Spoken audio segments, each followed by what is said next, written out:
그랄TV 가족 여러분, 우리는 세계 최고의 여행일기 열하일기를 이해하기 위해서 이 시간에는 연암 박지원에 대한 설명을 좀 함께 나눠볼까 합니다.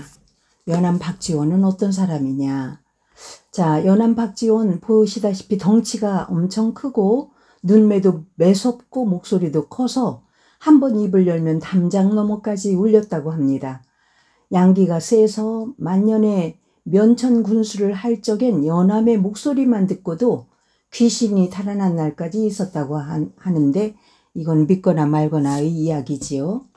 영조대왕 13년 서울 서소문 밖 야동에서 노론 명문가 박시우의 막내로 태어났는데 16 28 청춘에 전조희 씨와 결혼한 후 장인어른 이보천과 처삼촌 이양천의 지도하에 학업에 정진했다. 처가 역시 노론 학통을 계승한 명문가였고 한마디로 출신 성분은 빵빵한 편입니다. 하지만 집안 모두 청렴을 가문의 영광으로 내거는 바람에 평생 가난이 떠날 날이 없었다고 하지요. 젊은 날에 특이한 사건이라면 우울증에 걸렸다는 것.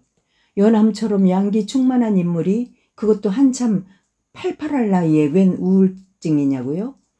그게 참 모를 일입니다. 좌우지간 어느 날 우울증이 그의 청춘을 덮쳤고 그때부터 그는 먹지도 자지도 못하는 그야말로 꿀꿀한 시간을 보내야 했는데 병을 치유하기 위해 연암은 거리로 나섰습니다. 거기서 분뇨장수, 이야기꾼, 도사, 건달 등 온갖 부류의 사람들을 만났고 그는 그들의 기이한 인생 역정에 귀를 기울였고 그러면서 그들 모두와 친구가 되었는데 그 과정을 기록한 것이 바로 방경각외전이라는 책이지요. 그는 당시 선비들의 무능과 부패에 질릴 대로 질린 상태였고 오죽하면 양반전 같은 과격한 작품을 썼겠는가 말이지요. 그런 썩어빠진 양반들에 비하면 비록 신분이 미천하고 험구준 일에 종사하긴 하지만 거리의 친구들은 훨씬 기상이 맑고 드높았다고 그는 평가합니다. 그때 이후 연암은 뜻만 맞으면 이 세상 누구와도 친구가 될 수 있다는 걸 깨닫게 되었고 질병이 가져다 준 멋진 선물, 더 결정적으로 그때 이후 연암은 과거를 통한 입신양명이라는 코스에서 아주 탈주해버렸지요. 물론 그가 과거를 포기한 데는 여러 가지 요인들이 개입했을 터이지만 당쟁으로 얼룩진 정국, 아수라장으로 변한 과거 시험장, 절친한 친구들의 정치적 희생 등등. 하지만 그 어떤 것도 결정적인 원인이라 하기는 못하지만 굳이 따지자면 체질적으로 격식에 갇히는 삶을 지독히도 싫어한 탓이라고 할 밖에 남들은 수천 수를 짓는 한시를 그는 고작 50여 수밖에 남기지 않은 걸 봐도 알만하지 않은가요? 부도 명예도 없었건만 그래도 30대는 그의 생애에서 가장 빛나는 시절이었습니다. 함께 웃고 함께 울어주는 벗들이 있었기 때문이지요. 이름하여 백탑에서의 청년, 백탑에서의 탑골공원에 있는 원각사지 10층 석탑을 말하는데 거기에서의 그 청년, 당시 연암과 그의 친구들이 이 근처에서 주로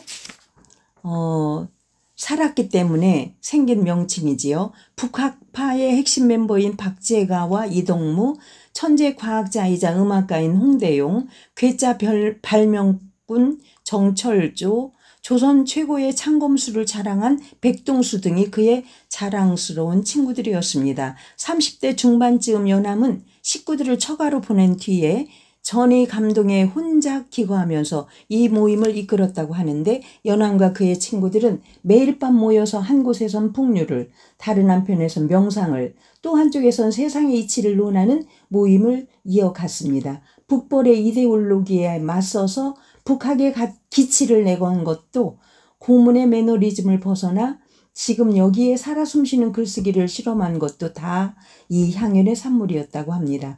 벗이 있었기에 진정 행복했고 벗이 있었기에 그 무엇도 두렵지 않은 시절이었다고 그때 그들을 사로잡은 윤리적 강령은 오직 하나, 벗이란 또 다른 나다. 이렇게 외치면서 그렇게 했다는 거죠. 하지만 백탑에서의 빛나는 시절은 그리 오래가지 않았는데 1776년 우여곡절 끝에 정조 임금이 즉위하게 되자 그때부터 본격적으로 홍구경의 쇄도가 시작되었고 홍구경은 자신의 반대파를 하나씩 제거해 나갔는데 그 불똥이 급기야 연암에게까지 튀게 된 것입니다. 설상가상으로 가정 형편 역시 좋지 않았고 그 즈음 그의 스승이자 정신적 지주이기도 했던 장인어른이 세상을 떠나고 그간 가족의 생계를 떠맡아왔던 형수님마저 돌아가시는 바람에 먹고 살기가 막막해졌지요. 이래저래 연암은 도주하듯 개성 부근에 있는 연암골로 들어가야 했습니다. 그때 그의 나이 42살쯤 2년 뒤 홍구경의 실각과 더불어 연암은 서울로 돌아왔는데 화근은 사라졌지만 옛 친구들은 이런저런 사정으로 뿔뿔이 흩어지고 말았고 말하자면 벗과의 교류도 세월의 무상함을 피할 수 없었던 것이지요. 하지만 인생은 길섬마다 행운을 숨겨둔다고 했던가요? 1780년 우울한 심정에 어디론가 멀리 떠나기를 염원하던 차에 삼종형 박명원이 걸륭 황제의 만수절 축하사절로 중국으로 가게 되면서 연암을 동반하기로 한 것이지요. 그의 생의 가장 큰 행운이자 18세기 지성사의 한 획을 긋는 사건인 중국 여행은 이렇게 해서 시작되었습니다. 장장 6개월에 걸친 대장정의 기록이 바로 그를 불후의 문장가로 만들어준 열하일기입니다. 책을 내자 천고에 드문 문장이라며 열광하는 폐인들도 많았지만 책을 불태워 버려야 한다며 난리를 떠는 안티 팬들도 적지 않았습니다. 급기야 1792년 정조는 문체 반정을 주도하면서 문체를 어지럽힌 장본인으로 열하일기를 지목하기에 이릅니다. 하지만 뭐 어쩌겠는가. 그는 그저 중원천지에서 마주친 말과 사물들의 옹성거림을 세상에 전달한 전령사였을 뿐인 것을요. 나이 50이 넘어서야 비로소 벼슬길에 올랐고 무슨 특별한 심경의 변화가 있었던 건 아니고 순전히 호구지책으로 벼슬길에 오른 거죠. 면천군수 안의 현감 같은 것이 그가 노년에 쓴 감투들입니다. 하지만 그것도 강원도 양양부사를 끝으로 마감하고 다시 서울 가회동으로 돌아와 말년을 보냈습니다. 1805년 풍증이 찾아오자 연암은 죽음이 임박했음을 직감했고 약을 물리친 다음에 친구들을 불러 조촐한 술상을 차려 서로 이야기를 나누게 하였는데 생의 마지막 순간까지 친구들과 함께하고 싶었던 것입니다. 유언은 깨끗이 목욕시켜달라는 것뿐. 그때 그의 나이 69세였습니다. 그는 묘비명의 대가였는데 그의 묘비명들은 생의 빛나는 순간을 압축함으로써 망자를 전송하는 지상에서 가장 아름다운 레퀴엠입니다.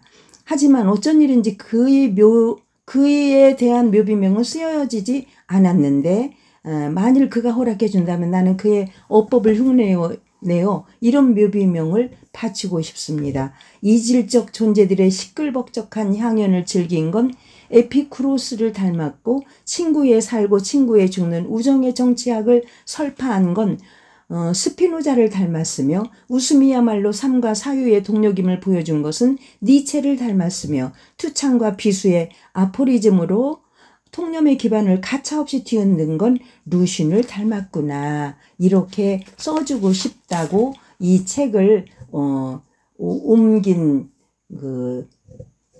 고미숙, 길진숙, 김풍기 이 사람들이 여기다 그렇게 썼어요. 자, 열하일기의 저 주인공인 누구야? 연암 박지원에 대해서 이렇게 간략하게 여러분이 이해하고 그의 생애가 이랬구나. 그런 다음에 여러분 뭐 도강록부터 이제 한 편 한 편 볼 거예요. 그랄TV 윤석희였습니다. 일기의 소중함을 강조하고 있는 일기전도사 윤석희 파이팅! 감사합니다.